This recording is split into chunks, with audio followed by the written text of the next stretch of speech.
ভারতের নির্বাচন কমিশনের প্রতিষ্ঠাতা দিবস উপলক্ষে 25শে জানুয়ারি প্রতি বছর ভোটার দিবস পালিত হয়। এটি ভারত সরকার দ্বারা প্রতিষ্ঠিত হয়েছিল যাতে আরও তরুণ ভোটারদের রাজনৈতিক প্রক্রিয়ার অংশ নিতে উৎসাহিত করা হয় এবং প্রথম 25শে জানুয়ারি 2011 সালে পালিত হয়। এরই প্রেক্ষিতে পশ্চিম বর্ধমান জেলা প্রশাসনের তরফে আসানসোলে অবস্থিত এডিডিএ কনফারেন্স হলে জেলার সমস্ত বিধানসভার সকল বুথ লেভেল অফিসারদের নিয়ে একটি বৈঠক করা হয়।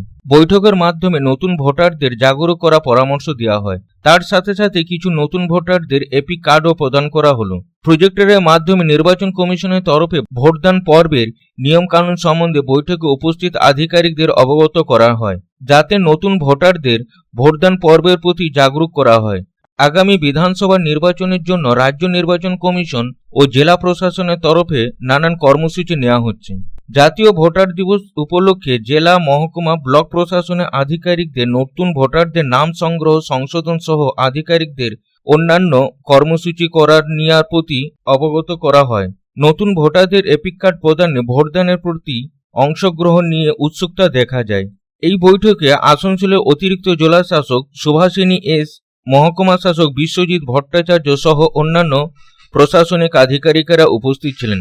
জাতীয় ভোটার দিবস প্রসঙ্গে অতিরিক্ত জেলা শাসক সুভাষিনী এস জানান, আজকে আমাদের 15তম জাতীয় ভোটার দিবস আছে।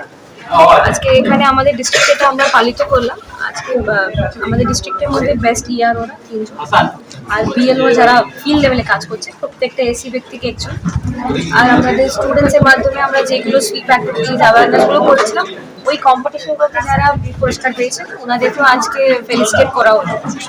তো আজকে এই বছরের থিম আমাদের হচ্ছে ওটের মতো কিছু নেই, ভোট দেবো আমি চাই, এইটাই আমাদের এই বছরের থিম। তো এইটার মাধ্যমে আমরা নিউ ভোটার্সকেও আজকে এপিক কার্ডসগুলো ডিস্ট্রিবিউট করা হয়েছিল। তো আমরা সবাইকে রিকোয়েস্ট করছি এই ইলেকশন প্রসেসে সবাই যেন অংশগ্রহণ করে। আজকে আমরা 9 জনকে দিলাম, এক্সি ব্যক্তিকে 1 জনকে দেওয়া হয়েছিল। আর এই বছর তো আমাদের ইলেকট্রাল মানে যে এসআরইআর পিরিয়ডের পরে যে নতুন পাবলিকেশনটা হলো, ওটাতে আমাদের প্রায় 7700 ভোটার্স প্লাস অ্যাড হয়েছে। আর এই বছর আমাদের জেন্ডার রেশিও 3 পয়েন্ট বেড়ে গেছে। এটা তো নিশ্চয়ই আপনার যখন পাবলিশ হলো তখন ডিও স্যারও বললেন।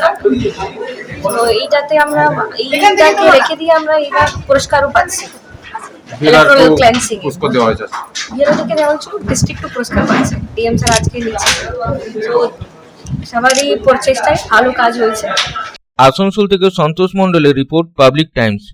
रानीगंज शहर के बीच बनकर तैयार है अत्याधुनिक आवश्यक सुविधाओं से परिपूर्ण दामोदर रेसिडेंशियल कम कमर्शियल कॉम्प्लेक्स। दामोदर रेसिडेंसी के 2 किलोमीटर के रेडियस में आपको मिलेगी हर तरह की जरूरी सुविधाएं।